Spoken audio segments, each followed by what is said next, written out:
Muchas gracias, diría yo más bien, por haberme invitado. Me dio mucho gusto cuando me hablaron para decir si podía dar esta charla, y con mucho gusto lo hago. Y sobre todo que es un tema, yo creo que está muy de moda. Simple y sencillamente el hecho de que estemos viviendo de una manera diferente hoy por cuestiones de la pandemia, nos hace que las cosas sean diferentes. Pero aparte de todo, si tomamos en cuenta que, la manera como estamos enseñando hoy en día y la manera como los alumnos piden ser enseñados, hoy en día esto ha cambiado muchísimo. Los chicos ya no son pasivos, los chicos ya no, ya, ya, ya no se quieren ajustar en muchas ocasiones a los métodos tradicionales del proceso de enseñanza-aprendizaje, en este caso del proceso de enseñanza por parte de nosotros y de aprendizaje por parte de ellos. Entonces, todo eso ha cambiado mucho. Y esto que ha cambiado, lógicamente, nos debe llevar a nosotros también a replantear y a pensar qué cambios debemos hacer nosotros dentro de nuestras asignaturas, qué cambios tenemos que hacer nosotros dentro del trato que tenemos en un momento dado con los estudiantes, porque es diferente. Si queremos ser profesores donde solamente estemos hablando 1, 2, 3 horas que les damos clase durante la semana, pues a lo mejor el alumno ahí estará porque sabe que para poder aprobar, pues tiene que estar, pero no sé qué tanto va a aprovechar. Y lo que sí, si nos vamos acostumbrando y nos vamos metiendo a ir variando las diferentes estrategias y técnicas que puedo utilizar con ellos en el momento de trabajar mi asignatura o en el momento de trabajar la capacitación o en el momento de trabajar directamente ya con ellos, entonces es casi seguro que tendré que variar y tendré que cambiar muchas cosas. Hoy por hoy los recursos tecnológicos han aumentado, han crecido, se han investigado y se han vuelto cada vez más finos. Tan es así que el día de hoy estamos reunidos en una liga de Zoom. Tan sencillo como si yo esto no me lo hubiera imaginado hace algunos años, y no hace mucho, ¿no? Hace a lo mejor año y medio que empezó la pandemia, o hace 2 años, no me lo hubiera imaginado. Porque aunque iba avanzando a pasos agigantados la tendencia hacia el desarrollo de una mayor tecnología para la educación, pues se iba introduciendo poco a poco y había mucha gente que se resistía o que nos resistíamos a esta forma de enseñar o de aprender. La pandemia nos dijo, a ver, no tienes opción, éntrale, porque si no la educación se cierra. Lógicamente la educación no se podía cerrar, todos nos metimos a este proceso y nos hemos ido capacitando para poder trabajar en él. Entonces yo diría, y para ir introduciendo esta charla, yo diría, para cambiar el mundo ha cambiado. El mundo ha cambiado y ahora nos comunicamos ya no solamente frente a frente, no solamente por teléfono, sino por medio de muchas redes y plataformas y por medio de muchas estrategias y técnicas con las cuales nos podemos comunicar. Quienes nos dedicamos al trabajo con personas identificamos estos cambios y los identificamos a fondo, porque aunque nos guste, más bien, aunque probablemente nos pueda gustar más la educación frente a frente, tenemos que entrar también a la educación a distancia. Y si no es que nos guste más la educación frente a frente y sí la educación a distancia, bueno, pues se han perfeccionado 1000 formas y 1000 maneras de poderlo hacer y día a día poderlo hacer de una manera mucho más fina y de una manera mucho más entregada, ¿no? Es curioso, las personas con las que trabajamos o los alumnos con los que trabajamos, aunque tienen la misma edad, los jóvenes, los niños, los adolescentes, no son el mismo perfil ahora que hace 5, 10, 15, 20 años.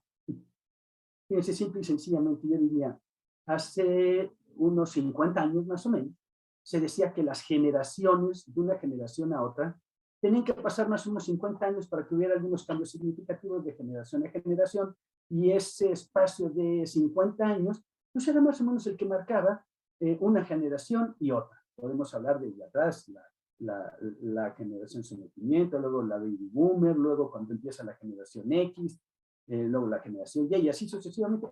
Todas esas, todavía probablemente el cambio era cada 50 años. Hoy por hoy hay estudios que nos hacen ver que las generaciones están cambiando cada 5 años. Las generaciones, Y al decir generaciones, ahorita voy a atacar un poco a qué se refiere eso de generaciones, pues estamos hablando de la manera de pensar, de actuar y de resolver la problemática y de resolver la vida y de entender la vida. Bueno, pues yo diría, si antes cambiado a cada 50 años, hoy por hoy, según nos dicen los estudios científicos, esto está cambiando más o menos cada 5 años. Y lo impresionante de esto es que, bueno, entonces tengo que, yo como docente, tengo que entrar y tengo que ir haciendo cambios significativos y me tengo que estar informando qué es lo que está entre los jóvenes, qué es lo más importante dentro de lo que es todo este proceso, para luego poder ir adaptando también con ellos, para que me hagan caso, para que me quieran escuchar, para que yo les pueda enseñar. Claro, el joven también se tiene que ir adaptando a las diferentes situaciones y a las exigencias del profesor. Eso me queda muy claro. Pero también los profesores podemos buscar que estas situaciones, que estos alumnos quieran seguirnos y quieran estar cerca, quieran aprender. Y entonces llega un momento en el que nos damos cuenta que se está cambiando más o menos cada 5 años, pues tendré que actualizar mi materia constantemente, por un lado.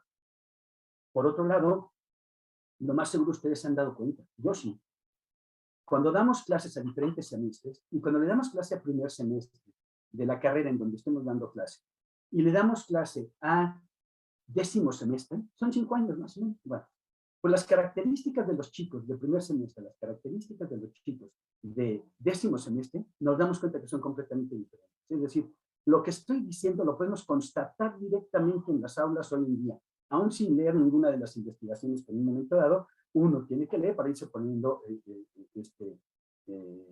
actualizado para poder trabajar con los chicos, ¿no? En bachillerato, pues en bachillerato lo mismo.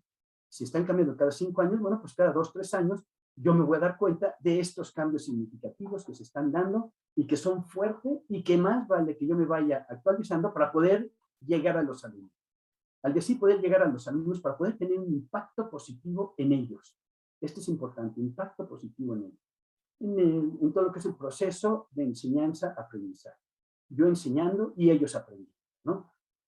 Y bueno, si tomamos en cuenta esto, entonces es importante reflexionar acerca de que debemos conocer con quién desarrollo mi labor docente, con quién estoy desarrollando mi labor docente para ajustar mis prácticas y entonces lograr este impacto del que yo hablaba hace un rato. ¿Con quién estoy haciendo ello? Y para esto necesito entonces conocer el perfil de las personas con las que trabajo. Hoy por hoy, los chicos que tenemos aún ya en la universidad son chicos centennials. Los millennials, bueno, puede haber una combinación entre millennials y centennials, pero sobre todo son centennials, ¿no? Esos son los chicos con los que estamos trabajando. Y vamos a ver, lógicamente, algunas características que tengan que ver con ellos. Por lo mismo, el objetivo de esta charla será revisar el perfil de la generación centennials y algunas estrategias para trabajar con ellos. ¿Con quién? Con los chicos centennials, para poder trabajar con ellos. Y entonces, en este trabajo que vamos a ir desarrollando con ellos, bueno, pues es importante que logremos entenderlos. Y entonces me gustaría ir introduciendo de la siguiente manera. Entonces tenemos, para entender el comportamiento de las personas, es conveniente estudiar las diferentes generaciones a través de los últimos años.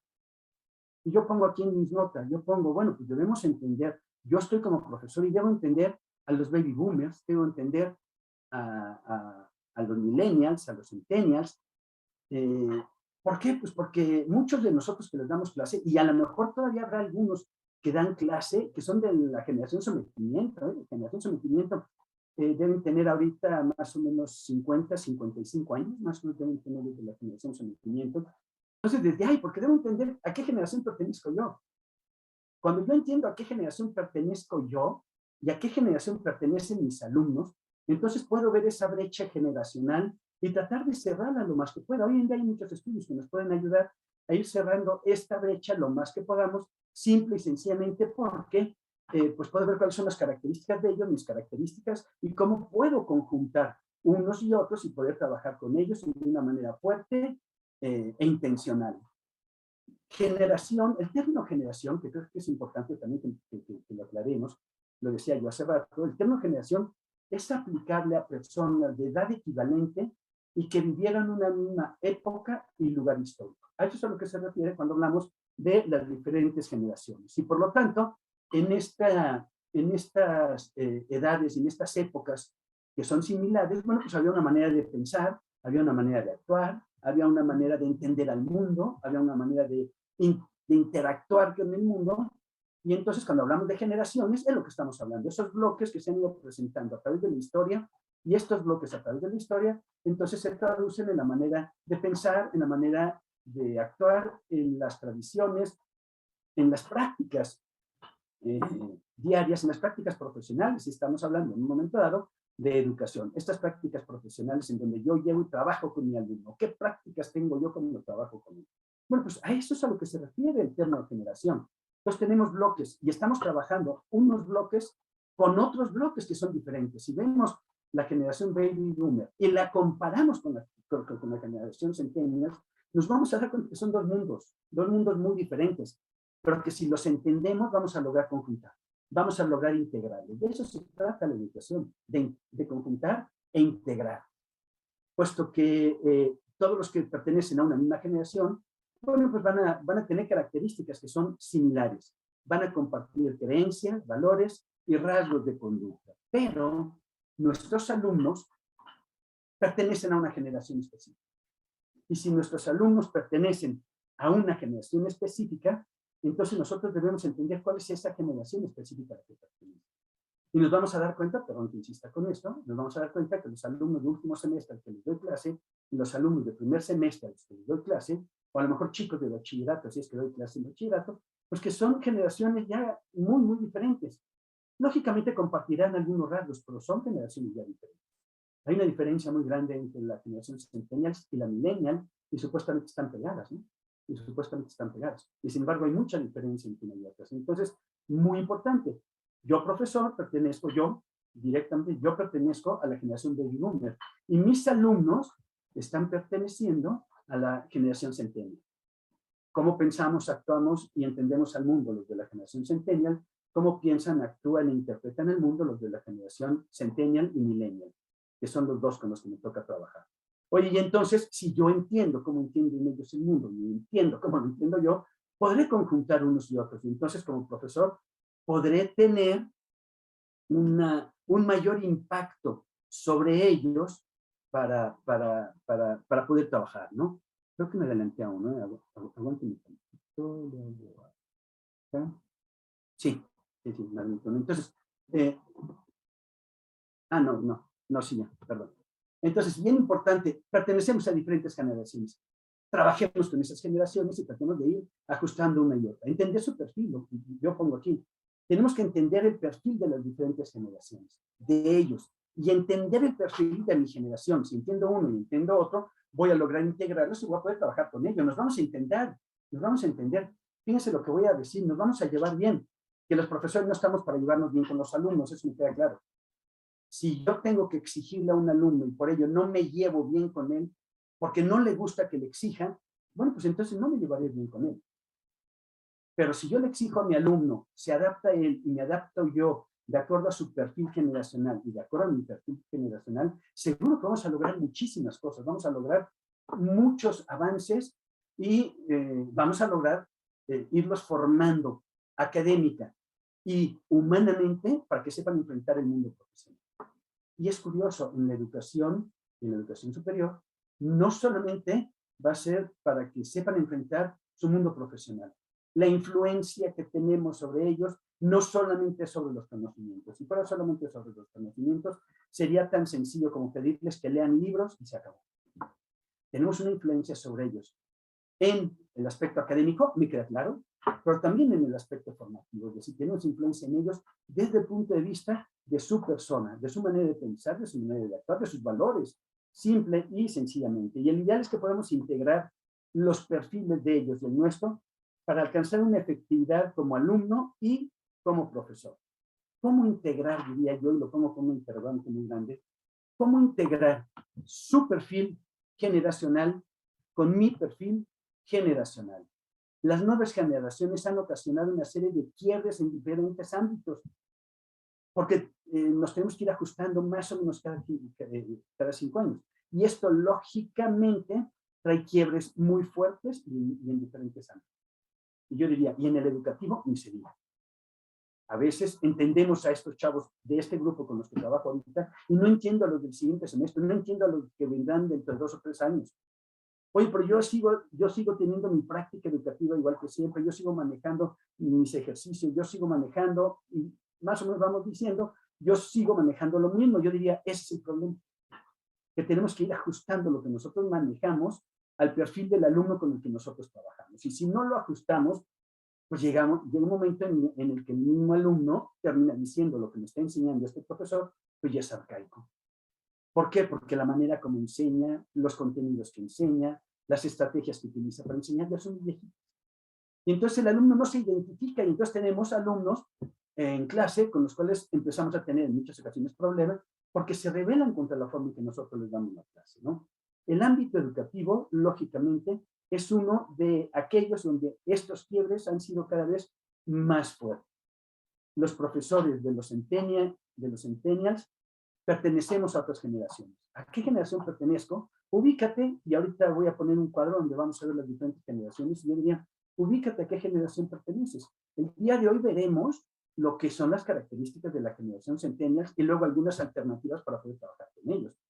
Pero yo te recomendaría, checa a ver a qué generación perteneces, veremos las características de la generación centennial el día de hoy, y luego investigate las características de la generación a la que tú perteneces. Y entonces podrás darte cuenta cuál es la diferencia en la forma de pensar, de actuar, de hacer las cosas, de conectarte con los demás, de interpretar al mundo, de la metodología que nosotros utilizamos y que ellos quisieran recibir dentro de lo que es la educación. Y entonces podremos entender si esta brecha generacional se ha ido haciendo cada vez más grande por el simple hecho de que no nos entendemos. Bien, entonces yo diría, diferentes generaciones, vamos viendo aquí, esto es interesante, este cuadro a mí me gusta mucho. Ahora lo resumí un poco, en muchas ocasiones lo pongo mucho más amplio, pero para ver los grandes bloques, ¿no? Está la generación S, el reconocimiento, que va los que nacieron entre 1917 y 1939. Y creen tener alrededor de 60 y tantos años, perdón. Luego, bueno, ahorita, porque es el límite de arriba, ¿no? Luego la generación Baby Boomer, que es los que nacimos más o menos entre 1940 y 1961, que también se le llama generación Sandwich. Luego está la generación Millennial, o las generaciones Millennial, que son aquellas que nosotros conocimos durante un muy buen tiempo y que siguen en muchos lados siendo manejadas así, como la generación X y la generación Y, que fueron dos generaciones diferentes. En aquel entonces había que diferenciarlas porque eran dos perfiles diferentes. Ahora son dos perfiles que se parecen mucho, por eso nos los ponen dentro de una misma generación millennials. Los que nacieron entre 1962 y 1995. Y luego tenemos a los de la generación centennial, que son los nacidos de 1996 a nuestros días. Lógicamente, estos parámetros no son parámetros rígidos, son parámetros flexibles, en donde en un momento dado yo puedo tomarlos en cuenta, pero también darme cuenta que pueden cambiar. Hay chicos o chicas que probablemente nacieron antes o nacieron después, algunos años antes, algunos años después, no podrán ser muchos, pues sí algunos años antes o después, pero que el desarrollo que ellos fueron teniendo y el contacto que fueron teniendo con las personas y las generaciones con las que ellos convivían, los fueron ajustando y los fueron llevando a la generación a la cual pertenecen hoy por hoy.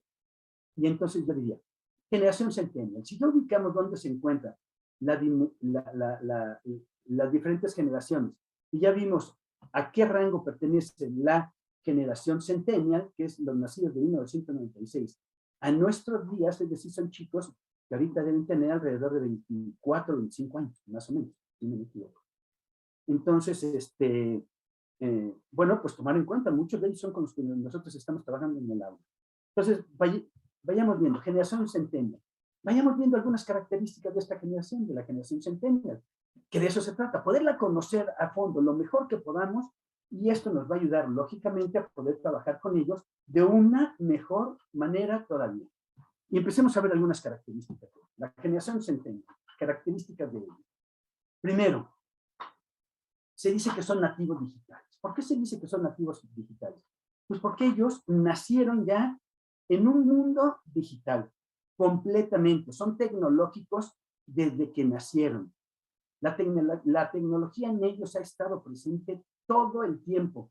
Y pongo tres ejemplos para entender esto. ¿Cómo son las sonajas con las que ellos jugaron? De bebés, estoy hablando de bebés. ¿Cómo son las sonajas con las que ellos jugaron? Mientras los que somos de algunas generaciones adelante, nuestras sonajas eran aquellas bolitas de plástico con piedritas ya en lo que era la bolita y la sonaja y la movíamos y con eso hacíamos que existiera un ruido. Bueno, pues es el tipo de sonaja que teníamos nosotros, pero es curioso, las sonajas que han tenido ellos, muchos de ellos son sonajas, lo voy a poner así, electrónicas, donde las mueves y hacen diferentes sonidos, imitan a diferentes animales, diferentes colores, diferentes formas, a lo mejor luces. Entonces yo diría, desde ahí se empieza a ver la diferencia. Es decir, ellos son nativos digitales desde sus sonajas, desde la cuna. Hay cunas que hablan, ¿no? Y les cantan y los arrullan. Y si está frío, lo detecta la cama y entonces en su colchón le ponen una temperatura adecuada y que sea la mejor para él, ¿no? Etcétera. Es decir, desde que nacen están ya en un mundo digital diferente, ¿no? Los dispositivos, simple y sencillamente, los dispositivos. Yo diría, mientras a muchos nos cuesta trabajo todavía entender algunos dispositivos, si uno al niño recién nacido le compra esa sonaja y en la medida en la que va creciendo sigue teniendo mucho contacto, que es lo común, con dispositivos, pues es curioso, le podemos prestar un iPad y saben llegar a donde ellos quieren llegar. Claro, aprenderán el camino, tendrán que aprender el camino, pero lo van a aprender en un momentito y al rato van a agarrar el iPad y solitos van a llegar a donde tienen que llegar. Viven en un mundo digital. Nacieron en un mundo digital, se están desarrollando en un mundo digital y entienden al mundo digital y van desarrollando una serie de habilidades y competencias que les permiten moverse en este mundo digital. Hay una reducción muy fuerte en el uso del papel, si se fijan. A mí me toca mucho en el salón de clases, me imagino que ustedes también. Los alumnos ya no quieren comprar cuadernos, los alumnos quieren cuidar, así es como les dicen, profe, hay que cuidar al mundo, hay que cuidar los árboles, nos los vamos a acabar en papeles cuando ya no hacen falta. ¿Por qué no nos manda todas las cosas por internet? ¿Por qué no nos manda todas las cosas por medio de las diferentes plataformas? Y así ahorramos papel, cuidamos la ecología, cuidamos los árboles. Son muy ecológicos, lo vemos un poquitín más adelante, son muy ecológicos. ¿Por qué? Porque se han vuelto muy conscientes de ello. De ahí a que yo como profesor diga no cuadernos, ahí es diferente. Eso lo piden ellos. Nosotros sabemos que en muchas ocasiones es conveniente todavía el uso del papel y tenemos toda una justificación para hacerlo si es que somos de esa manera de pensar, ¿no?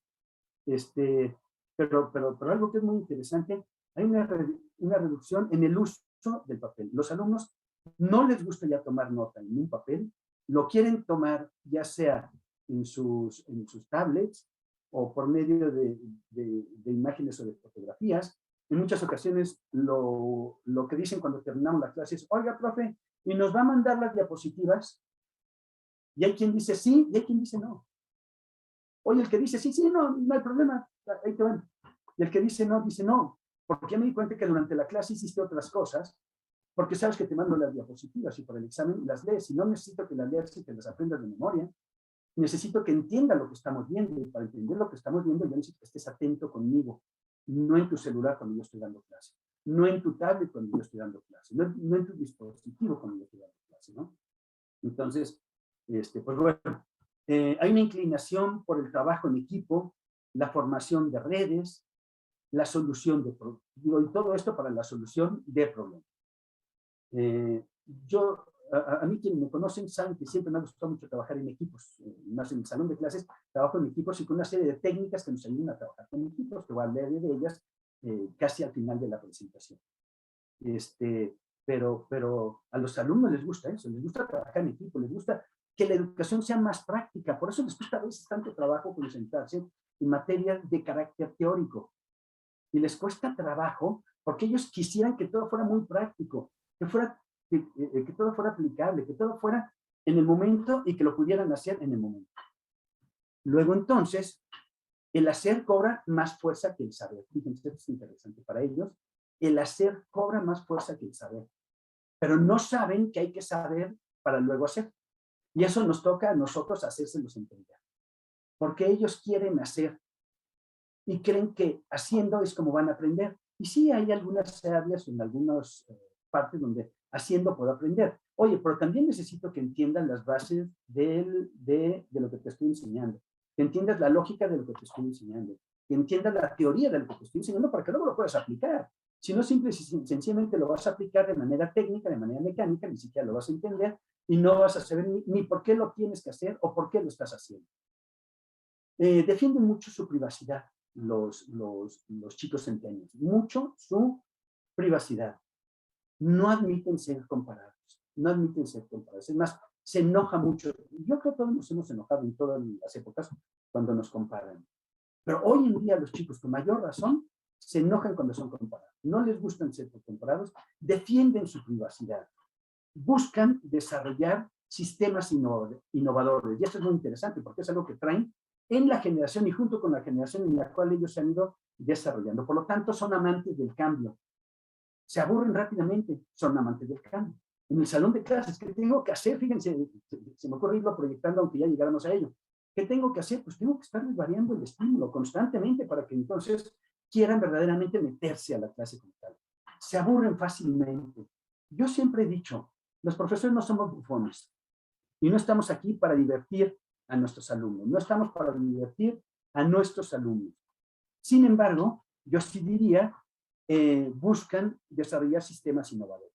Si nosotros estos sistemas innovadores los podemos empezar a manejar con ellos para que ellos sientan que el estímulo va cambiando y va variando y que la clase va siendo diferente y que puedo aplicar cada cosa que me vas diciendo y cada cosa que me vas diciendo me enseño de manera diferente, entonces es increíble, jalamos al alumno. Todas las metodologías activas hoy en día para el desarrollo de competencias y de aprendizaje son impresionantes, ¿no? Las metodologías activas. Oye, ¿por qué? Pues porque lo único que hacen es exactamente meter al alumno de manera activa dentro de este proceso enseñanza-aprendizaje. Son menos idealistas y son más pragmáticos. Piden la comprobación. Por ejemplo, no sé si se han fijado, cuando nosotros estamos dando clase, nosotros estamos hablando por un lado y si pueden sacar su dispositivo, tienen su computadora ahí o están conectados, ellos, es impresionante, están comprobando lo que nosotros les estamos diciendo, ¿eh? No sé si se han fijado, yo eso me he fijado 100%. Voy diciendo y de repente algunos te dicen, sí, profe, y aquí aparte dice esto, y aparte aquí dice el otro. Oiga, pero no, aquí dice que es diferente, ¿no? Entonces es increíble.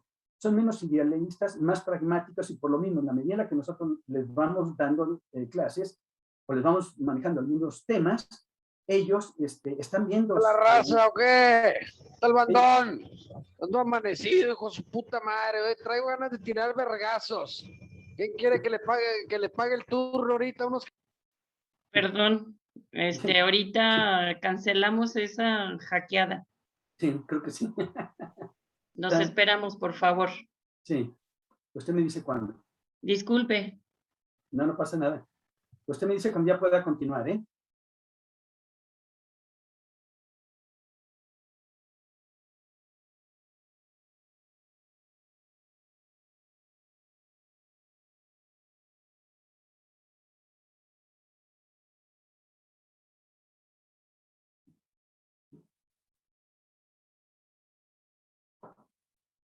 ¿Continúo ya?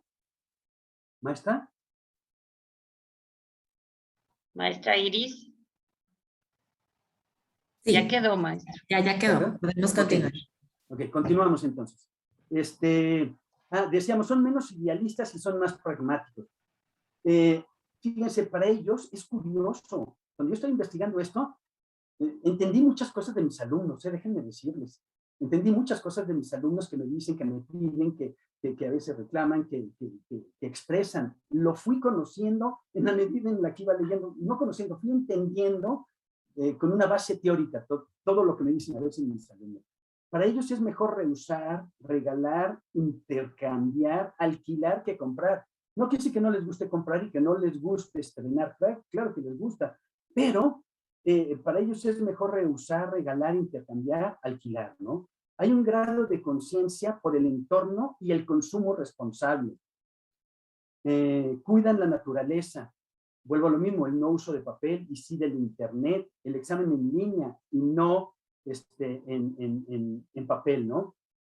Solución de problemas de manera innovadora. Buscan todo lo que sea innovador y poder resolver los problemas de manera innovadora. Eso les llama mucho la atención. Desde temprana edad ellos han tenido acceso a la tecnología. Ya lo dije hace rato, no me meto en ello, porque ya lo dije y ya lo expliqué un poco.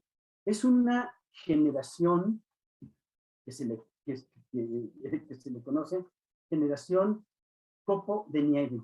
Es decir, son muy sensibles, demasiado sensibles, se sienten por muchas cosas, les llama a uno la atención y casi ya le están diciendo uno, pues ¿qué trae contra mí? No me quiere, soy el rechazado del grupo, cosas por el estilo, ¿no? Estamos hablando de los chicos en el salón de clases, si hablamos de los chicos en casa, los papás se enfrentan a esto también todos los días. Chicos copo de nieve, se sienten con todo, son muy sensibles, se conectan con más de una actividad simultánea, son multitask, pueden hacer muchas cosas a la vez, se pueden estar conectando a diferentes dispositivos y están atendiendo todos. Yo aquí ponía, en muchas ocasiones pueden estar en una reunión, redactando un mail, enviando información, atendiendo alguna llamada y solucionando algún problema. Lo pueden estar haciendo todo al mismo tiempo. Y están atentos a todo ello. De por sí esto es una característica, algunos otros estudios que he hecho, una característica muy de las mujeres. Los hombres somos un poco más, menos versátiles en este sentido, pero hemos ido desarrollando también esta versatilidad. ¿Por qué? Pues simple y sencillamente porque pues nos hemos tenido que ir volviendo multitask. Y los chicos son multitask, me queda claro. Son inmediatos, les cuesta planear. Ellos lo que tienen enfrente y lo que tienen por venir a corto plazo, y eso es su existencia, eso es lo que ellos reclaman. Por eso a veces cuesta trabajo meterlos tanto en proyectos, porque ellos lo ven muy lejano. No, a ver, cosas prácticas, cosas para hoy, cosas para el ratito. En muchas ocasiones es lo que dicen, ¿no? Son o están ansiosos por resolver de manera inmediata. Pues lógico, si son inmediatos, entonces quieren resolver de manera inmediata. Les cuesta trabajo esperar. Es una generación que quiere las cosas ya. Les cuesta trabajo esperar para lo que van a recibir y les cuesta trabajo esperar para lo que van a aportar. Para cualquiera de las dos. Quieren las cosas inmediatas. Son muy visuales, muy visuales. De aquí, y lo veremos un poco más adelante, porque yo aquí lo pongo entre paréntesis, bueno, pues de aquí la importancia de incluir dentro de nuestras clases videos, infografías, ejercicios, algunos acertijos desde el punto de vista visual, imágenes, etcétera, ¿no? Todo eso les va a servir, son muy visuales, muy visuales. Esto no quita el que tengan que desarrollar también las otras competencias, es muy importante. Me estoy yendo sobre las características de ellos, simple y sencillamente. Ya decíamos multipantallas. A mí, en un inicio, cuando nos fuimos a esta forma híbrida, yo les decía, claro que no pueden sacar su celular, y luego entendí que sacan su celular porque tienen una pantalla y luego otra, y ya lo que sí hago, asegurarme que no estén haciendo caso, y si no, pues sí, ya les pido que apaguen su pantalla, ¿no? Por decir algo. O sea, la otra que tienen, aparte de la conexión que tienen conmigo, pero son multipantallas y están atendiendo a todas. Eso es impresionante, atienden a todas. Hay una conciencia por lo social y lo ambiental. Trabajan con problemas reales.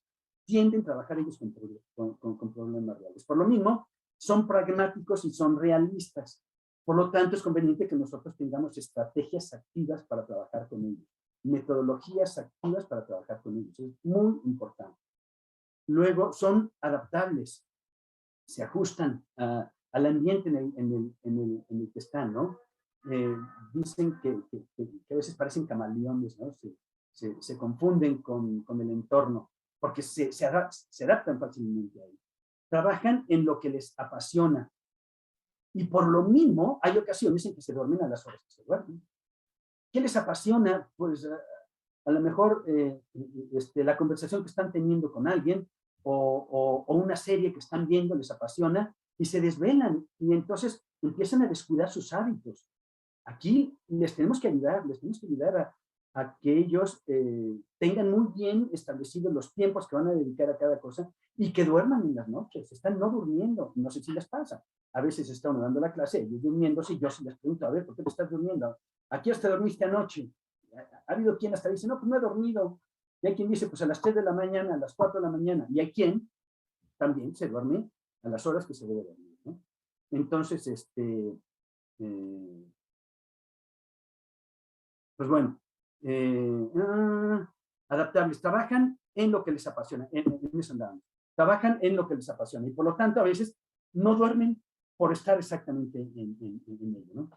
Oye, y el profesor frente al alumno, seguimos con la generación centennial, y el profesor frente al alumno, entonces, ¿qué? Yo diría, ahora los profesores estamos trabajando en diversas modalidades. Ahora trabajamos de manera presencial, trabajamos con ellos de manera virtual. Es más, estuvimos trabajando durante un año de manera virtual con ellos. La manera presencial venía durante toda la historia en la educación. Ahora estamos trabajando con ellos de manera híbrida, ¿no?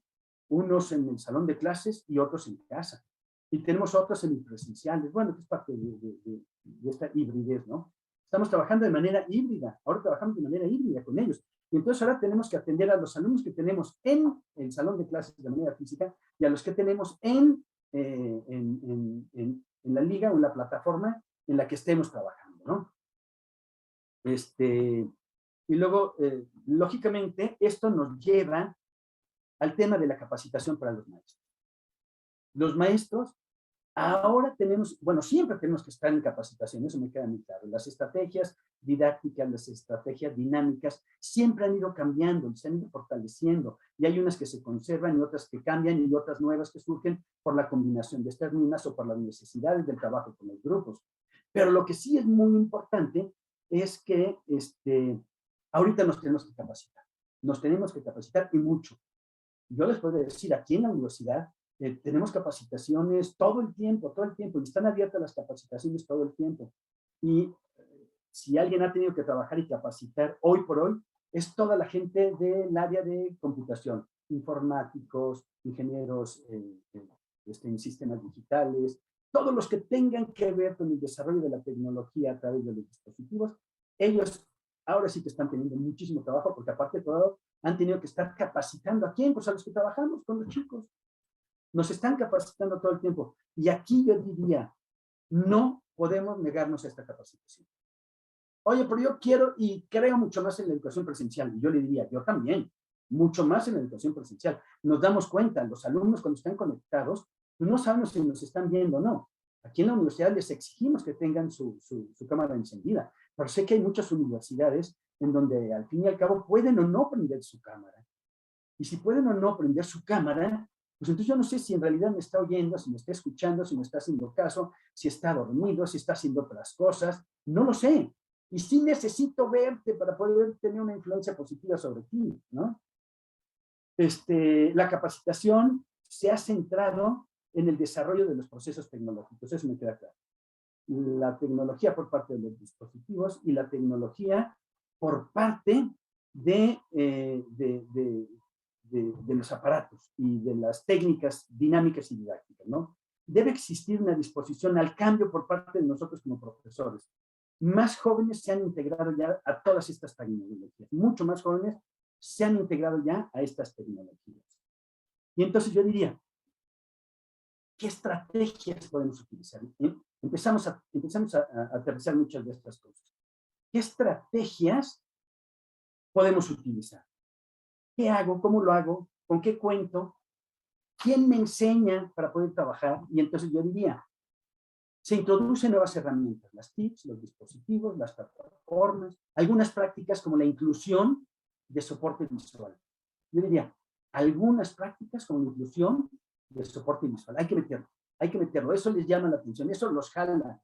Con eso los podemos mantener nosotros y podemos ayudar a que ellos se metan verdaderamente a querer aprender. Es parte de su realidad. Tenemos que entender su realidad. Podemos estar o no de acuerdo con su realidad. debemos entenderla, porque tenemos que partir de la realidad de ellos para luego poderlos jalar a realidades que nosotros consideramos sean realidades más objetivas o sean realidades que les puedan ayudar a ellos de una manera mucho más positiva a todo el desarrollo de enseñanza-aprendizaje. En este caso, a todo el desarrollo del aprendizaje. Y nosotros tenemos que ir cambiando algunas cuestiones dentro de lo que son nuestras estrategias en la enseñanza. Lógicamente, se continúa avanzando en la incorporación de nuevos recursos. Y yo diría, ¿cuáles son estos nuevos recursos que se van integrando? Y creo que cada uno de nosotros sabemos cuáles son todos estos recursos que se han ido integrando. Y tenemos que estar muy al pendiente de todos estos recursos, porque si logramos estar al pendiente de los recursos que se han ido integrando, podremos ir trabajando de acuerdo a la realidad de ellos para poderlos jalar a una realidad más objetiva y que se puedan ir metiendo desde el punto de vista como estudiantes, pero también desde el punto de vista de futuros profesionistas, ¿no? En la enseñanza-aprendizaje existen dos tendencias. Hoy por hoy, una que es híbrido generacional, es decir, este híbrido se está dando porque tenemos a los chicos que son de diferentes generaciones, generación X, generación Y, por lo tanto, generación millennial y, por lo tanto, los centennials que empiezan a entrar ya, ¿no? Y un híbrido generacional también entre estudiantes, perdón, la XY es entre profesores. Nosotros pertenecemos principalmente a esas generaciones. Y ellos pertenecen a la YZ o a la centennial. Entonces tenemos que entender que se está haciendo un híbrido en las generaciones y en lo que nosotros les estamos enseñando y las metodologías que estamos utilizando es un híbrido. Tenemos que entender que ese híbrido ahí está y que debemos trabajar con él. Esto lógicamente nos lleva entonces al uso de una serie de estrategias. Antes era una educación teórica, hoy es una educación práctica. Y entonces yo diría, vamos haciendo un comparativo muy rápido. Educación teórica contra educación práctica, que es lo que ellos piden, y es lo que han ido desarrollando, y es lo que han ido aprendiendo. Tareas individuales contra tareas colaborativas. Información en libros contra información digital. Una tarea para realizar contra multitareas, ya lo decía yo hace rato. Conectarse a su entorno contra conectarse al mundo, están conectados al mundo. Empleados, o sea, estudian para ser empleados o estudian para ser, más bien para llegar al autoempleo. Y si vemos del lado derecho, eso es lo que los chicos están desarrollando y eso es lo que los chicos quieren. Y entonces, lógicamente, tenemos que la modalidad virtual es la que empieza a entrar de manera muy fuerte y hay que tomar en cuenta que esta es flexible, es viable y es eficaz, sobre todo para el desarrollo de los programas. Para un estudiante centennial es posible incorporar el uso de dispositivos móviles, incorporar el uso de redes, multiplataformas y el uso de las TICs, la flexibilidad en horarios y espacios, la disminución de tareas para llevar a casa. Es curioso, no les gusta llevarse tareas a casa. Mientras antes era el pan nuestro de cada día porque todos dejamos tareas, hoy en día no quieren llevarse tareas a casa. Por lo tanto, la educación repetitiva la consideran obsoleta. Por lo que hay que buscar nuevas alternativas que los lleven a crear, a ser originales, a aplicar los conocimientos, a generar alternativas, a solucionar problemas, a simular situaciones. A todo ello tenemos que irlo llevando. Y lo dejo en puntos suspensivos porque creo que muchos de ustedes podrían tener muchas ideas dentro de esto también, ¿no? Las nuevas formas de aprender, tiene un proceso de inclusión de las tecnologías. Maestra Iris, veo que se conectó. ¿Me queda poco tiempo ya? Sí. ¿Cuál es el tiempo? Estamos viendo el tiempo. Ah, estamos bien en tiempo, que entonces yo me sigo todavía. Bien. Ahorita, Entonces, bueno, nos quedan como unos 5 minutitos y ya nada más no tendremos espacio para preguntas y respuestas. De acuerdo, está bien. Entonces, las nuevas formas de aprender. ¿Cómo aprenden ahora? Pues y esto hay que tomarlo en cuenta. Si alguno de pura casualidad está tomando unas notas, esto sí tómalo para que vean. Las nuevas formas de aprender. El proceso de inclusión de las tecnologías. Hay que incluir a las tecnologías dentro de nuestras asignaturas. El proceso debe incorporarse a la enseñanza para que ellos luego lo puedan también desarrollar dentro de lo que es el aprendizaje. El proceso no debe ser estático, debe ser dinámico. El mundo debe adaptarse a la nueva realidad y los jóvenes deben adaptarse a la realidad, no a la que ellos quieren, sino a la realidad que más les conviene también. Por eso hace rato decíamos que era un híbrido, tanto de profesores como de alumnos. Los alumnos no tienen éxito en el proceso de manera pasiva. Necesitan estar aprendiendo de manera activa. Es una generación pragmática que necesita acción. Necesita acción. Y luego de aquí entonces, el alumno tiene al profesor frente durante no sé cuántas horas al día. Esto es interesante. El alumno tiene al profesor enfrente no sé cuántas horas al día. Si alguien conoce los movimientos, gestos, ademanes, detalles, etcétera, del profesor, son los alumnos, que lo observan durante horas. Se me observan durante horas y me doy cuenta que estoy transmitiendo, aparte de conocimientos, aparte del desarrollo de ciertas técnicas, aparte del desarrollo de ciertas estrategias, bueno, pues también darme cuenta que están aprendiendo de mí. Ya dijimos, son multitask y no se les va un detalle de nosotros. Entonces, por lo tanto, el ideal sería con estos chicos que nosotros nos pudiéramos convertir en un modelo a seguir y no un modelo rechazado. Y este modelo a seguir porque sabemos integrar las nuevas metodologías y las nuevas técnicas para el proceso enseñanza-aprendizaje. Yo dentro del proceso de enseñanza y ellos dentro del proceso de aprendizaje, un aprendizaje pragmático, un aprendizaje constante, un aprendizaje activo. Y esto no va en contra de la teoría, porque pudiera parecer, esto no va en contra de la teoría. En lugar de yo llegar y darte durante 2 horas una serie de contenidos, hay cosas que tengo que dar y no voy a dejar de darlas. Pero también habrá cosas que te voy a poner a trabajar para que tú las desarrolles y las hagas en clase. Y ahorita veremos cómo. El profesor, por lo tanto, educa, nosotros profesores educamos, y el ideal es poder educar a estos chicos centennials con todas las características que acabamos de ver. Los educamos en actitudes, en competencias, en virtudes, en aspiraciones, en muchas cosas, en habilidades, en aptitudes, ¿sí? Y luego, si los educamos en todo ello, algo que es muy importante, pues tenemos que incluir dentro del proceso de enseñanza no solamente toda la tecnología informática, no solamente toda la tecnología dura, la voy a poner en esos términos, es decir, no solamente lo que vamos a enseñar por medio de las máquinas o los dispositivos, tenemos que integrar el uso de técnicas dinámicas y técnicas didácticas. Técnicas dinámicas y técnicas didácticas, que aquí lo pongo. Las técnicas didácticas están enfocadas al apoyo del proceso de enseñanza-aprendizaje. Y pueden ser técnicas didácticas como el Phillips 66, como corrillos, como discusión en grupos pequeños, como lectura comunitada, como análisis del caso, en fin, como muchas técnicas didácticas que lo que hacen es ayudar al alumno a que se vaya metiendo, se vaya integrando, se vaya comprometiendo con el con la enseñanza que le estoy dando. Por lo tanto, el aprendizaje que empieza a tener es un aprendizaje dinámico. Necesitan aprendizaje dinámico, ya lo veíamos. Y esto puede ser por medio de estas estrategias, de estas técnicas dinámicas o didácticas, o por medio de todas las tecnologías de la información y la comunicación. Oye, pero a mí me gusta más por medio de estas técnicas, lo puedes hacer. Cuando estamos en el salón de clase, que los ponemos a discutir, estamos utilizando técnicas didácticas, la exposición de clase. Yo les pudiera decir, yo las técnicas didácticas, con todo de que estamos a distancia con la gran mayoría, o que estuvimos a distancia mucho tiempo, yo seguía utilizando las técnicas didácticas. Y hay plataformas que nos permiten cosas muy padres, por ejemplo, en Zoom. Cuando queremos trabajar en pequeños equipos, podemos hacer salas y podemos trabajar en pequeños equipos. Y nosotros podemos estar visitando a los equipos y ver cómo están trabajando, e irlos dirigiendo casi como si estuviéramos en el salón de clase. Y entonces utilizo a lo mejor la discusión en grupos pequeños o las exposiciones por parte de ellos. Y entonces ellos exponen, que es otra técnica didáctica. Entonces la exposición.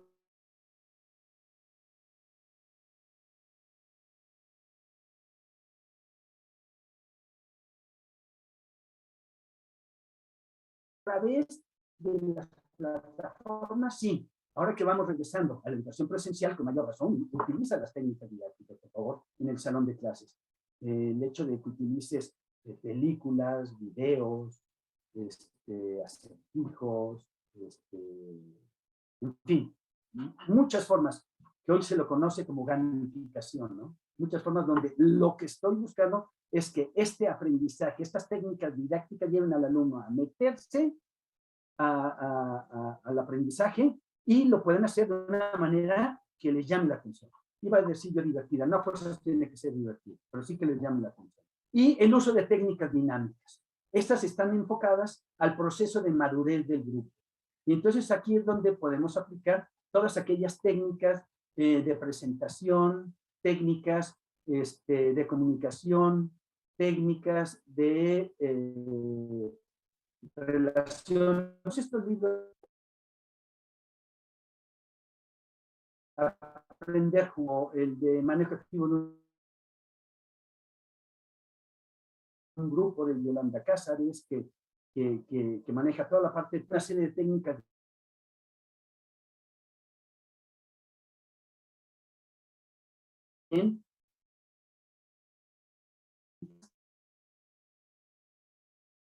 en la plataforma. Yo lo he estado haciendo y sí se puede. Y los chicos se meten y se comprometen más con el aprendizaje porque los estoy haciendo partícipes de este proceso de enseñanza-aprendizaje. Cierro con 3 o 4 pensamientos que casi voy a leer nada más y digo, el trabajo con los grupos. Solo mediante el conocimiento de los factores sociopsicológicos que intervienen en el proceso de grupo se puede llegar al estudio de los métodos y las técnicas que faciliten la comprensión y el trabajo efectivo con los grupos. Profesores, pongámonos a leer un poco acerca de estos factores sociopsicológicos. Hay un libro por ahí que se llama La dinámica de los grupos pequeños. Léanselo, ahí trae muchas características acerca de estos procesos sociopsicológicos que necesitamos conocer para luego poder implementar todas las estrategias que queramos, pero primero tenemos que entender al grupo. Otra idea es, sin la expresión filosófica básica del estudio del sistema general de análisis de un grupo, las técnicas dinámicas y las técnicas didácticas no tendrían un significado que nos lleve a la transformación del comportamiento cuando trabajamos con los grupos, de manera virtual o de manera presencial. Las técnicas se han comparado con el vehículo que ayuda a mover a los grupos hacia sus metas. En general, las técnicas se encaminan para informar o estimular a la acción y se aplica en una sesión o en una sección de la sesión. No existe una forma pura en la aplicación de las técnicas dinámicas o didácticas. Esto es importante, no existe una manera pura en la aplicación de estas técnicas. Es conveniente tener muy claro cuál es el objetivo en la aplicación de las técnicas con el fin de no desviarnos de ello o que se conviertan, algo que yo critico mucho, en jueguitos. Hay muchos profesores que cuando aplican alguna técnica dicen, voy a aplicar un jueguito, y no se dan cuenta que ese jueguito en el ámbito educativo no es jueguito, es una técnica que debe tener su objetivo muy claro y debo saber por qué la aplico y debo saber cuáles son los resultados que me gustaría obtener acerca de esa técnica. Si no, se convierten en jueguitos. Y los jueguitos se vuelven peligrosos. Yo he visto grupos que ante la aplicación de una serie de técnicas de manera inadecuada, técnicas que parecen juegos, pero que son técnicas al fin y al cabo, y aplicadas de una manera inadecuada, acaban con la sintalidad del grupo, la sintalidad de la personalidad y la manera como se lleva el grupo. Entonces se pierde ello y el grupo termina por destruirse entre ellos. Y termino con este último pensamiento. El trabajo con los grupos. Rara vez una técnica se aplica de manera destructiva, pues estas deberán adaptarse a las condiciones particulares del grupo con el que se trabaje, ya sea tamaño, cohesión, etapa, giro, o, lo pongo en una sola palabra, sintalidad. La sintalidad de un grupo es la manera de ser, sentir, actuar y desarrollarse del mismo, gracias a la influencia que ha tenido de otros grupos y a la influencia del propio grupo y la manera como está trabajando. Entonces yo los invito, sí incluyan, por favor, métanse al estudio de más características de esta generación centennial, de manera que sepan qué tipo de estrategias, qué tipo de técnicas son las que podrán aplicar con ellos. Y por favor, las técnicas aplíquenlas con un propósito, ya sean técnicas dinámicas, didácticas, o todas aquellas estrategias y técnicas desde el punto de vista informático, desde el punto de vista de la computación. Pues bien, Con esto cierro, espero contribuya algo a la mejor práctica docente que podamos tener cada uno de nosotros.